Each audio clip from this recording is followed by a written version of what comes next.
اور اسی طرح بڑے بڑے شعراء جب حج پہ آتے تھے یا عمرے پہ آتے تھے تو اپنا کلام لکھ کے کعبۃ اللہ کے غلاف پر لٹکا دیتے تھے، اور مقصد ان کا یہ ہوتا تھا کہ دیکھو جی یہ میرا کلام ہے، اگر کوئی ایسے بہتر کلام لا سکتا ہے تو وہ بھی لکھے۔ اللہ نے کسی مسلمان کے دل میں بھی بات ڈال دی، اس نے قرآن کی سب سے چھوٹی سورت جو ہے نا سورۃ الکوثر، وہ لکھ کے اس نے اِنَّا أَعْطَيْنَاكَ الْكَوْثَرَ فَصَلِّ لِرَبِّكَ وَانْحَرْ إِنَّ شَانِئَكَ هُوَ الْأَبْتَرُ، یہ لکھ کے کعبے پہ لٹکا دیا۔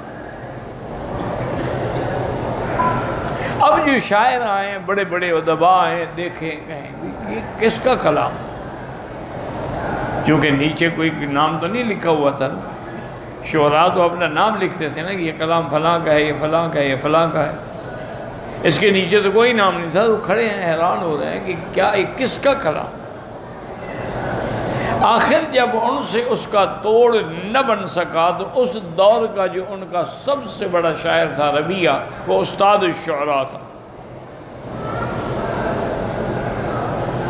اس کے پاس گئے کہ جی آج تو ایک عجیب بات ہو گئی ہے کہ کعبۃ اللہ کے غلاف سے ایک چیز لکھی ہوئی لگائی گئی ہے جس کا ہمیں تو توڑ نہیں آتا، مہربانی کریں آپ پڑھیں۔ ربیعہ آیا، اس نے دیکھا، پڑھا، غور کیا، تدبر کیا، کہا بھی کاغذ قلم لے آؤ، میں اس کا جواب لکھتا ہوں۔ شعراء خوش ہو گئے، انہوں نے کہا چلو کوئی تو آیا نا مقابلہ کرنے والا، تو اس نے جب کاغذ قلم منگوا لیا تو نیچے لکھا کہ واللہ لیس ھذا من کلام البشر، مجھے خدا کی قسم کسی بندے کا کلام ہی نہیں ہے۔ تو جب بندے کا کلام نہیں تو ہم کیسے مقابلہ کر سکتے ہیں؟ اعتراف کر دیا، اقرار کر دیا کہ یہ بندے کا کلام نہیں۔ اور پھر قرآن کی تاثیر ایسی تھی نا جی کہ جس نے بھی سنا لیکن نیک نیتی سے، لیکن اب قرآن تو آپ بھی پڑھتے ہیں، لیکن جب تک دل میں یقین نہ ہو، توجہ کامل نہ ہو، اس وقت تک پڑھنے سے کوئی فائدہ بھی نہیں ہوتا اور سمجھ بھی نہیں آتا۔ علماء نے ایک ایک آیت پہ غور کرتے ہوئے راتیں گزار دی، ساری ساری رات جاگتے رہے، ایک آیت سمجھ رہے ہیں۔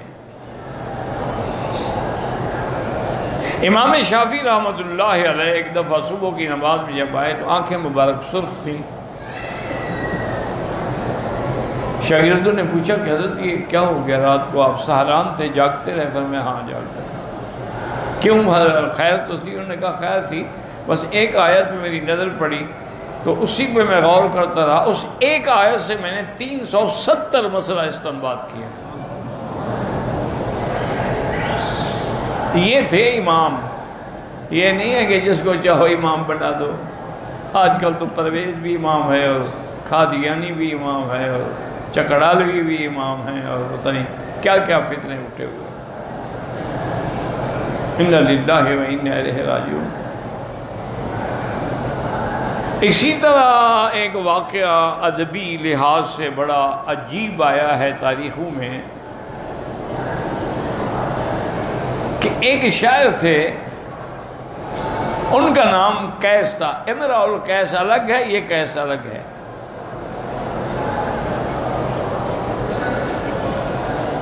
اس نے کوئی شعر کہا، بادشاہ کو شکوہ پہنچا کہ انہوں نے یہ شعر آپ کے خلاف کہا ہے۔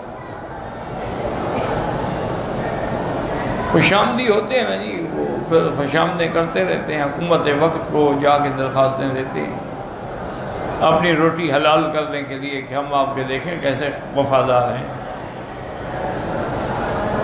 بادشاہ کو یہ آپ کے خلاف لکھا ہے، بادشاہ اس کو بلا رکھا، جی میں نے آپ کے خلاف تو نہیں لکھا، لیکن شعر میں نے لکھا ہے۔ بس بادشاہ ہوتے ہیں، حکم دیا بھی جاؤ اس کو قتل کر دو، سزائے موت۔ وہ لے گئے، تو جب وہ اس کے جلاد اور سپاہی اس کو قتل کرنے کے لیے اس مقتل گاہ میں لے جا رہے تھے تو ہر دور کا یہ قاعدہ تھا. انہوں نے کہا بھی دیکھو بات سنو، تمہاری کوئی تمنا ہو، کوئی خواہش ہو، کوئی وصیت ہو تو وہ کر لو، ابھی 15 منٹ کے بعد تو تمہاری گردن اڑ جائے گی. انہوں نے کہا یار میں نے کیا وصیت کرنی، شاید آدمی نے میرا گھر نہ بار نہ جائیداد نہ کوئی چیز، میری 2 بیٹیاں ہیں اور وہ بھی فلاں شہر کے فلاں دیہات میں، کیا میں نے وصیت کرنی. انہوں نے کہا بھائی پھر بھی کچھ کہنا چاہتے ہو تو ہمارا وعدہ ہے کہ ہم تمہاری وصیت پوری کریں گے، مرنے والے کی وصیت پوری کی جاتی ہے. تو انہوں نے کہا اچھا اگر کبھی تم وہاں سے گزرو نا، میری بیٹیوں کو ملو تو سلام کہہ دینا، یہ نہ کہنا کہ وہ مر گیا قتل ہو گیا. ان کو اتنا کہہ دینا کہ یا ابنتا قیس ان اباکما. انہوں نے کہا اس کا دماغ خراب ہو گیا، پاگل ہو گیا، یہ کو پیغام ہے کہ اے قیس کی 2 بیٹیاں تمہارا باپ، تمہارا باپ کیا ہے، تمہارا باپ مر گیا زندہ ہے کیا ہو گیا. انہوں نے کہا بس یہی کہہ دیں، اگر جاؤ نہ جاؤ تو ضروری تو نہیں ہے، جب میں ہی مر گیا تو میں کیا کروں گا لڑکیوں کا. انہوں نے مار دی.